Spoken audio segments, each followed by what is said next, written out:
बता दें कि बिहार की राजनीति में नए नए नायकों का जन्म हो रहा है। कुछ ऐसे भी नायक हैं जिन्हें बिहार की जनता भुला, लेकिन जैसे ही विधानसभा का चुनाव नजदीक आने लगा, पुराने नायक भी अब नए अवतार में नजर आ रहे हैं। अब आपको बता दें कि वीआईपी के प्रमुख मुकेश सहनी ने कहा है कि महागठबंधन का डिप्टी सीएम बनूंगा, लेकिन मोदी के लिए जान दे दूंगा अगर मोदी ने ऐसा किया। नमस्कार, मैं हूं संजीव और आप देख रहे हैं आप तक न्यूज। अगर आप हमारे चैनल पर नए हैं तो चैनल को जरूर सब्सक्राइब कर लें। बता दें कि मुकेश सहनी ने कहा है कि महागठबंधन की अगर सरकार बनती है तो डिप्टी सीएम वही बनेंगे। कर्पूरी ठाकुर के बाद बिहार में कोई अति पिछड़ा में लीडरशिप उभरा है, लेकिन पीएम मोदी ने चुनाव से पहले निषाद जाति को आरक्षण दे दिया तो उनके लिए जान भी दे देंगे, ऐसा कहना है वीआईपी के प्रमुख का।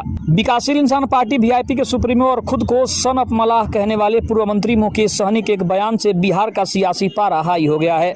सीट बंटवारे से पहले उन्होंने फिर दावा किया है कि महागठबंधन सत्ता में आई तो डिप्टी सीएम वही बनेंगे। इसके साथ साथ उन्होंने ये भी कह दिया है कि नरेंद्र मोदी अगर निषाद जाति को आरक्षण दे देते हैं तो उनके लिए वो जान भी दे देंगे। इस बयान को लेकर मुकेश सहनी पर इंडिया अलायंस में खलबली मच गई है। कांग्रेस ने आपत्ति जताते हुए तेजस्वी यादव से इस पर हस्तक्षेप करने की बड़ी मांग की है। कांग्रेस के नेता प्रेमचंद मिश्रा ने मुकेश सहनी की नीयत पर सवाल उठाते हुए कहा है कि कांग्रेस को कतई स्वीकार नहीं है। मुकेश सहनी ने एक न्यूज चैनल के साथ बात करते हुए कहा कि बिहार में महागठबंधन की सरकार बनती है तो वे डिप्टी सीएम बनेंगे। कर्पूरी ठाकुर के बाद बिहार में कोई अति पिछड़ा लड़का बाहर निकलकर लीडरशिप कर रहा है। उन्होंने विधानसभा चुनाव में 60 सीटों पर दावा किया है। उन्होंने कहा है कि पिछले 12 सालों से अपने समाज के लोगों के आरक्षण के लिए खून पसीना बहाकर लड़ाई लड़ी है। मैं मंत्री था और विधायक भी, चाहता तो मोदी जी जिंदाबाद करके सटा रहता, लेकिन मैंने ऐसा नहीं किया। जब उनसे पूछा गया कि अगर मोदी जी निषाद समाज को आरक्षण दे देते हैं तो महागठबंधन छोड़कर उनके साथ चले जाएंगे, तो मुकेश सहनी ने जोर देते हुए कहा कि मोदी जी के लिए प्राण तक दे देंगे। अगर चुनाव से पहले मोदी आरक्षण लागू कर दें तो हमसे प्राण मांगेंगे तो हम देने को तैयार हैं। उन्होंने कहा कि हमारी लड़ाई निषाद समाज के रिजर्वेशन के लिए है। महागठबंधन में सीट बंटवारे के सवाल पर भी उन्होंने कहा कि इंटरनली 90% तक सब कुछ फाइनल हो चुका है, 10% बाकी है, उसे हैंडल करना है।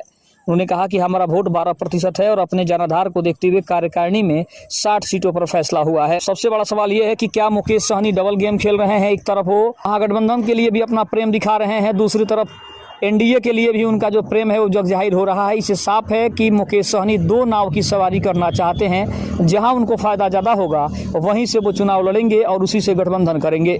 खबर कैसे लगी कमेंट में जरूर बताइएगा। तब तक के लिए धन्यवाद। जय हिंद, जय भारत।